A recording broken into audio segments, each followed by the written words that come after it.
I pressed myself into his chest, whispering just low enough that only he could hear. You are more than this place. You are stronger than you realize, and I'll be right here, always. That very afternoon they took me away. There was no time to say goodbye properly, no chance to explain everything I hadn't known how to put into words. All I had was a small box of my things and the hollow echo of my name, called like it didn't belong to me anymore. I was led to Unit F, the Women's Protective Custody Wing. It was smaller, quieter, and far more lonely than anywhere I had ever been. For the first few days, I didn't speak. I kept to myself, ate when I had to, and slept when I could. I missed his voice, his steady presence, and the reassurance of his hand when the world felt too loud. Just when I thought I had finally found myself, I was thrown into a place that reminded me how fragile that self could feel. Then one night, after lights out, a folded note was slipped under my pillow. No envelope, just tightly folded paper. My hands shook as I opened it. I know you don't feel strong right now, but I see you. Always. I pressed the note to my chest, tears soaking into my blanket. Somehow, even through walls, fences, and silence, he had found a way to reach me.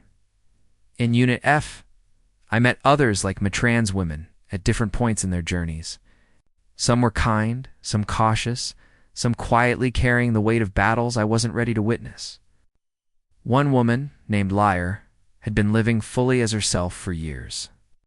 Her eyes held a gentle understanding as she said, "You look like someone who just let her soul breathe."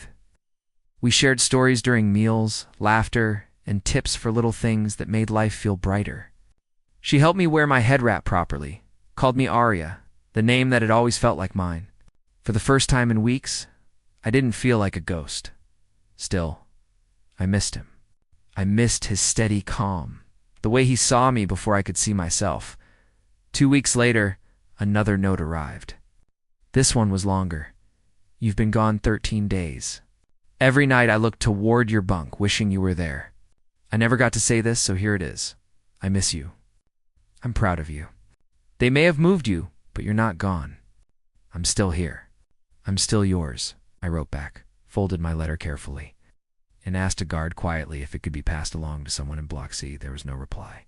But the next morning, a sketch lay on my bunka, drawing of me laughing, hand to my chest, wearing my head wrap. It was drawn from memory, drawn with care. In that moment, I realized what we had wasn't a fantasy. It wasn't desperation. It was real. I would carry it with me through every hallway, every door, every silent moment where I used to feel invisible. They might have moved my body, but he still held my heart by the 3rd week.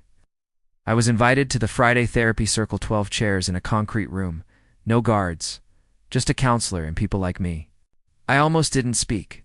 What could I say? That I missed someone's quiet support?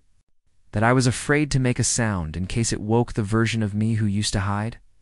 Lyre touched my arm gently and said, "Just say your name. The rest will come." When the circle finally reached me, I cleared my throat. "My name is Arya," I said, voice shaking. "And I didn't find her out there. I found her in here." Silence filled the room, then soft nods, glistening eyes, and quiet, supportive smiles. I continued, "I thought this place would take everything from me. And for a while, it felt like it did. But it also gave me something I never expected. Clarity, a mirror I couldn't turn away from. A voice I didn't know I was allowed to use. And someone who saw me really saw me before I could see myself." My hands trembled as I finished. But for the first time, I didn't feel afraid. I felt open. After the group, the counselor pulled me aside. "You know there's someone on your visitor list," she said. "He's tried every week." My heart stopped. "Alex," she smiled gently. "He's here now. Would you like to see him?" They walked me down a long hallway, the buzzing lights overhead humming like anxious thoughts. My palms were sweating. I hadn't seen him in over 20 days. When I stepped into the visiting room and saw him through the glass, he smiled, big, warm, real. I sat down, lifted the phone with shaking hands. He did the same. "You look like you," he said softly. A laugh escaped me, cracking in my throat. You always said she was there, he replied. And she's beautiful. For a while, we just talked about simple things, books, sketches, the same cold meals, life moving slowly. But before the guard signaled time was up, I blurted out, I spoke in therapy today. I said my name. Alex's eyes lit up like someone switched the sun on behind them. Arya, he whispered like it was a word he'd been waiting to say his whole life. And in that moment, I realized something. I hadn't just found myself. I'd found someone who never let go. The week after that visit, I couldn't stop thinking about the way he said my name. Not like it was new, not like he was adjusting, but like he'd always known. Like Arya had been here all along, and he was simply waiting for me to meet her. That thought carried me. I started speaking more in group. I wrote in my journal every night. I looked people in the eye when I greeted them. I started living like I truly belonged in this name, this body, this version of myself. One afternoon, counselor handed me a folded note. No enveloped, just the familiar handwriting that felt like home. I told the warden I want to speak publicly about you. About us. I'm tired of hiding. You look more alive now than I've ever seen you. You gave me that. Let me give something back. I pressed the paper to my chest that night, tears soaking silently into my pillow. Not from sadness, but from something I'd never known before, being fought for. A week later, the prison held its first LGBTQ awareness panel. Voluntary attendance. A few therapists, some staff, and a half circle of chairs. They invited stories, honesty, visibility. When Alex walked into the room in his standard uniform, his shoulders were squared, but his expression was different, more nervous, more determined. But the moment his eyes found mine across the room, he exhaled slowly, nodded once, and stepped forward. I'm not great with words, he began, clearing his throat, and I'm not used to people looking at me. But today, I'm not here to hide. The room went completely still.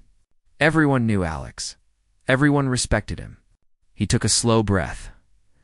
I spent most of my life believing strength meant staying quiet, he said. Believing love was a risk I couldn't afford. That protecting someone meant keeping them at a distance. He looked at me, and our eyes met. Then I met Arya. A soft murmur moved through the room. She was placed in my cell, he continued. Quiet, sharp, always observing, always holding things close. I saw myself in her parts I had buried under fear and pride. She never asked for protection. She didn't need permission to exist. She just showed up in the bravest, gentlest way I've ever seen. He paused, steadying himself, and that's what I cared for. Not a label. Not expectations. I cared for the way she saw the world, Evan. After it hurt, her Anne still chose kindness.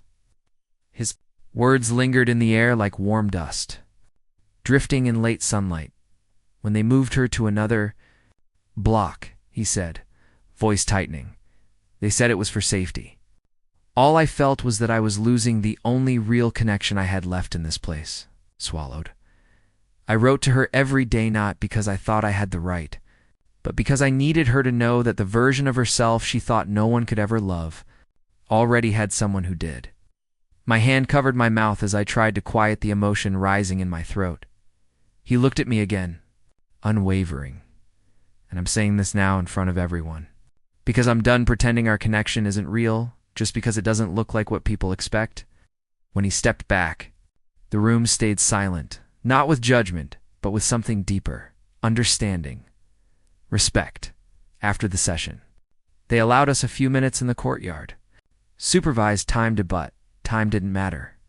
He walked toward me without speaking, opened his arms, and I stepped into them. We held each other like the noise of the world had finally gone quiet. When I pulled back slightly, my face still pressed against him, I whispered, "You didn't have to do that." We shook his head. I did. Because if I'm going to care about you, Arya, I need to do it honestly. With no fear, no shame. My eyes filled. I care about you too. He didn't flinch. He just smiled, soft, certain. You were never hard to care for, just hard to reach. That night, I wrote the final entry in the journal I'd kept since arriving in Unit F. Used to think surviving meant fighting everything. Now I knew surviving meant stopping the fight with myself.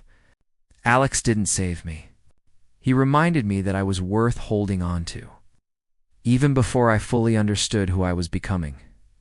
A week later, the counselor told me my parole hearing had been moved up. My clean record and participation in the awareness panel had drawn attention. I might be getting out early, but for the first time, freedom didn't feel like running. It felt like beginning. When I told Alex, he smiled with a pride that warmed my whole chest. "You go live," he said, resting his forehead against mine. "I'll be right here until the day I walk out too. And when that day comes, we'll start again." We leaned our foreheads together. Nothing rushed, nothing dramatic. It's a quiet moment that said, "I see you. I'm with you. I'll wait." 6 months later, I stepped outside the gates of Ironwood Correctional Facility, wearing jeans that fit, a white t-shirt, and a name that finally felt like mine. Aria. No numbers. No masks. Just me. The sun felt different, not because it was brighter, but because I wasn't hiding from it anymore. The halfway house was small and calm, filled with women rebuilding their lives piece by piece. I found work at a local shelter, sorting donations and cleaning, learning how to live one steady day at a time. I attended a weekly LGBTQ+ support group downtown. I started laughing without covering my mouth, speaking without shrinking, existing without apologizing, and every night, as I wrote in my new journal, I carried one thought with me, not about where I had come from, but about where I was finally allowed to go. "I want you to remember something," he whispered, pulling me close enough that only I could hear. "You are more than this place. You are more than anything holding you back. You're strong, and I'll still be right here." It took me that afternoon. No chance to say goodbye, no moment to explain everything I didn't know how to say. Just a small box of my things. And the sound of my name being called like it no longer belonged to me. I was led to Unit F, the Women's Protective Custody Wing. It was smaller, quieter, less crowded, and somehow more lonely than anywhere I had ever been. The first few days, I barely spoke. I kept to myself, ate only when I had to, slept when exhaustion won. I missed his voice. I missed his calm. I missed the way he grounded me when the world around us felt too loud to breathe. I had finally reached a place where I felt like me, and suddenly I was in a place that reminded me how fragile that discovery could be. Then one night, after lights out, I found a folded note tucked under my pillow. No envelope, just carefully creased paper. My hands shook as I opened it. "I know you don't feel strong right now, but I see you, always." I pressed the note to my chest and let myself cry quietly into the blanket. Because somehow, even through walls and fences and routines, he had found a way to reach me. In Unit F, I met others like Metron's women at different stages of their journeys. Some gentle, some guarded, some carrying wounds I wasn't ready to understand yet. One woman, Liar, had been living as herself for years. She looked at me with warm, patient eyes and said, "You look like someone who finally let her soul breathe." We talked during meals, shared stories, pieces of our pasts. She taught me small things: how to tie my head wrap properly, how to soften makeup to match my features. She called me Aria, like it had always been my name. For the first time in weeks, I didn't feel like a shadow, but even in all that progress, I missed him, the steadiness in his voice, the gentleness in his eyes, the way he saw me long before I ever believed I could be seen. 2 weeks later, another letter came, longer this time. "You've been gone 13 days. I still look at your bunk every night like you might be there." I never said what I meant to.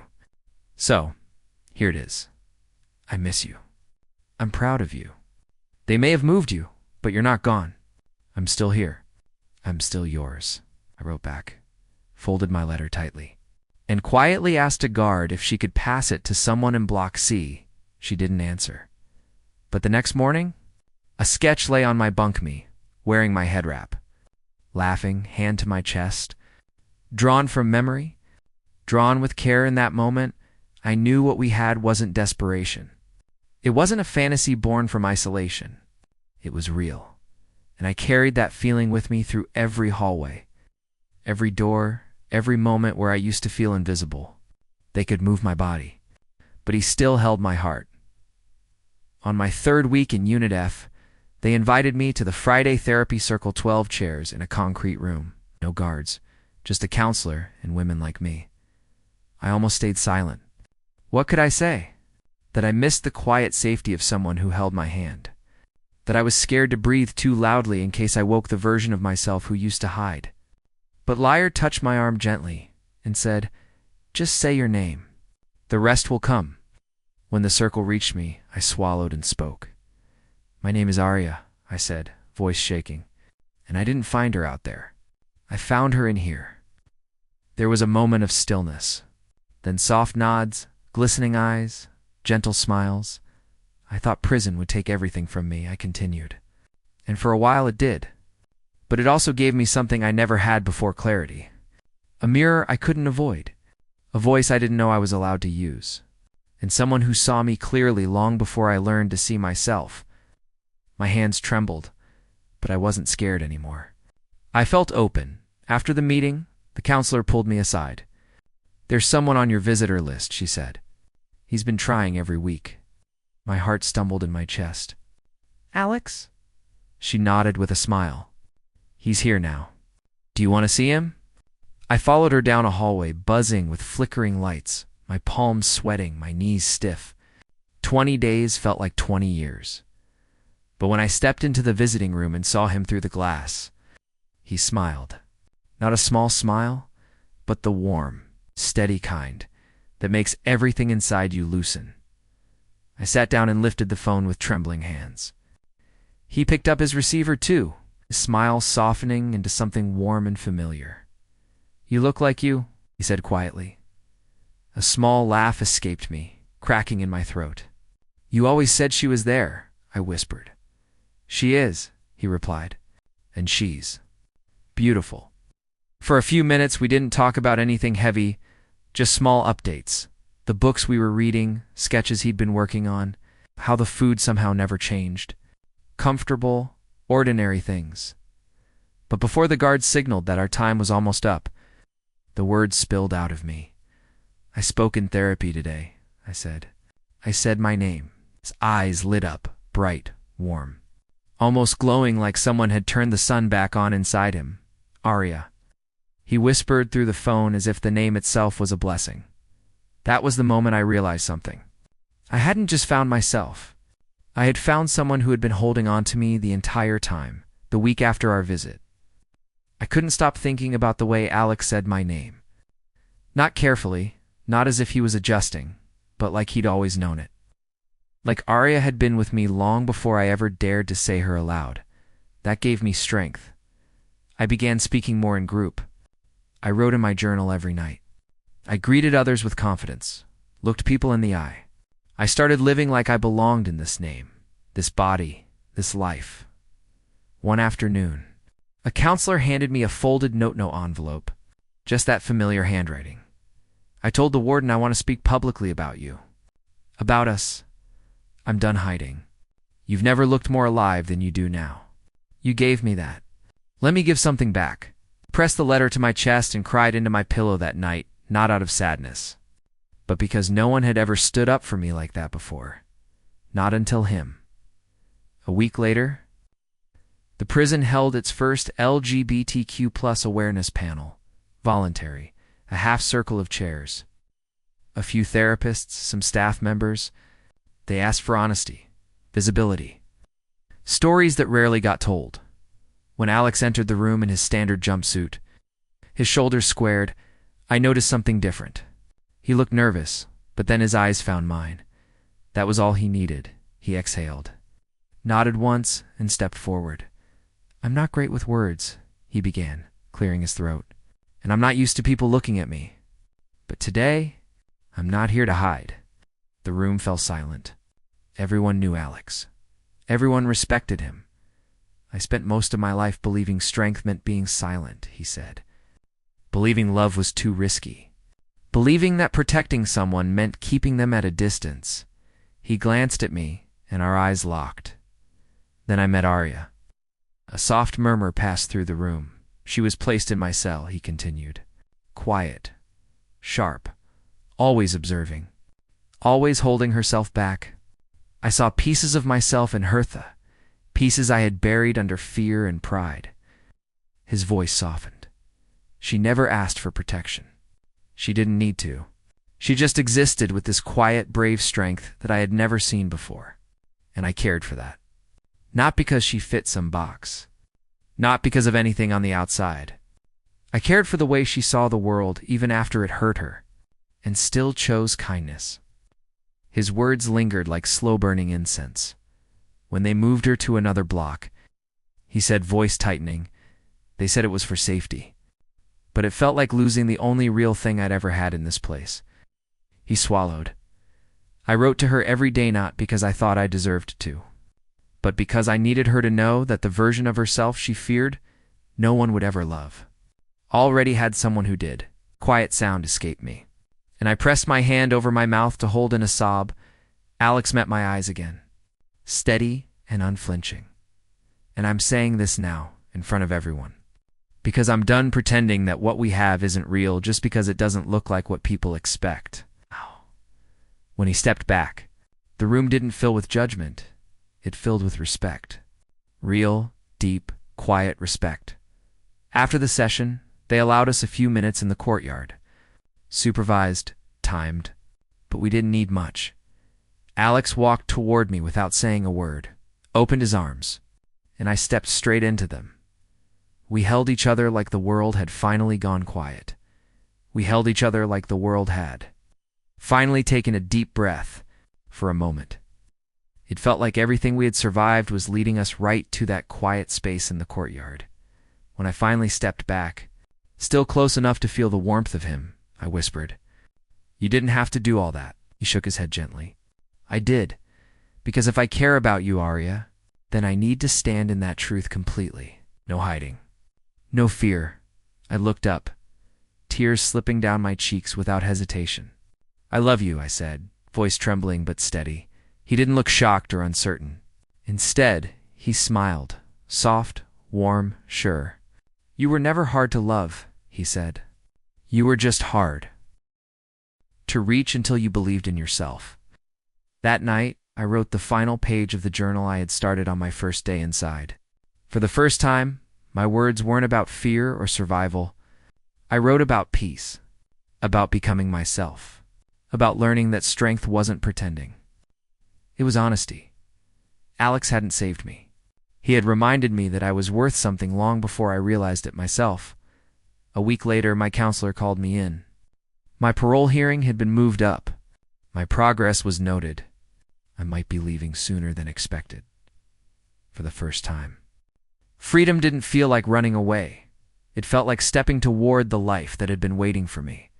When I told Alex, he smiled with pride instead of sadness. "You go live," he said softly, pressing his forehead to mine. "And when my time comes, I'll meet you out there. We'll start fresh. Together." Shared a gentle, quiet moment, one that felt more like a promise than anything else.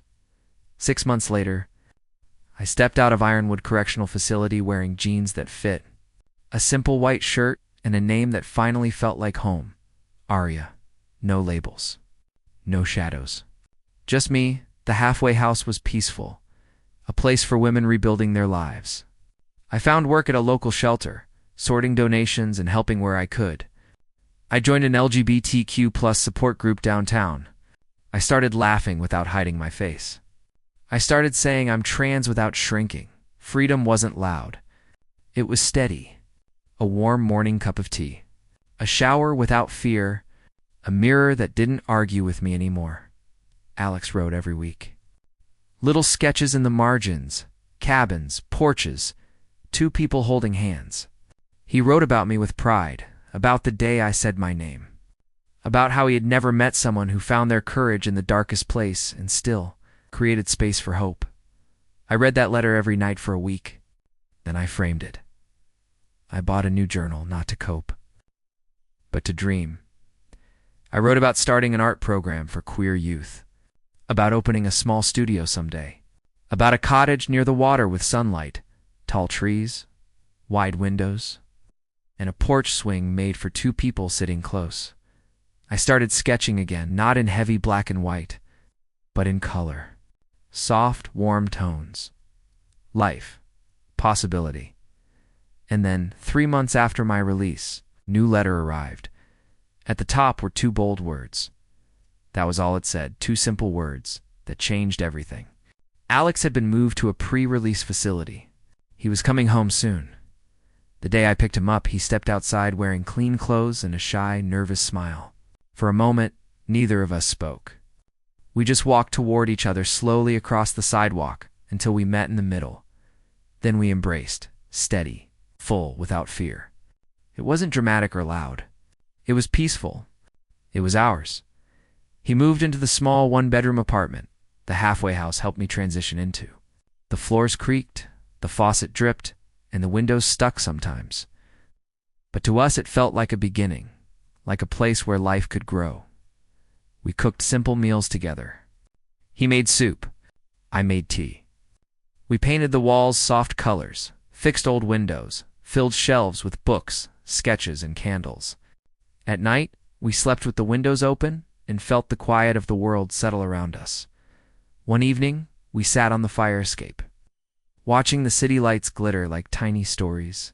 He asked, "Do you ever miss who you were before all this?" I thought for a long moment. No, I finally said, because I wasn't truly that person. I just hadn't met myself yet. He smiled gently and rested his head against my shoulder. "I'm glad I met her first," he whispered now. My days are filled with art classes at a youth center for queer and trans teens. I teach them the basics: line work, shading, color, but they often ask about deeper things too: fear, identity. So I tell them the truth. I didn't become myself the day I got out. I became myself the moment I stopped apologizing for existing. They listen. Some cry. Some draw themselves for the first time. Honest, brave, hopeful. And in those moments, I know healing is happening. Alex teaches woodworking now. Still sketching, still soft-spoken, still one of the kindest people I've ever known. When people ask if we're together, we don't rush to define it. We simply look at each other and say, we survived. And then we built, because love didn't rescue us. It met us in the space where we finally felt free enough to grow. Some people discover who they are in the brightness of the world. But some of us were shaped in the dark, forged through struggle, and we emerged not perfect, but honest. So let me ask you something. Does becoming who you truly are mean losing everything first? Or finally choosing to let go? Share your thoughts in the comments. Like, subscribe. Remember, sometimes the person you're meant to be isn't someone you find. She's someone who's been waiting inside you all along.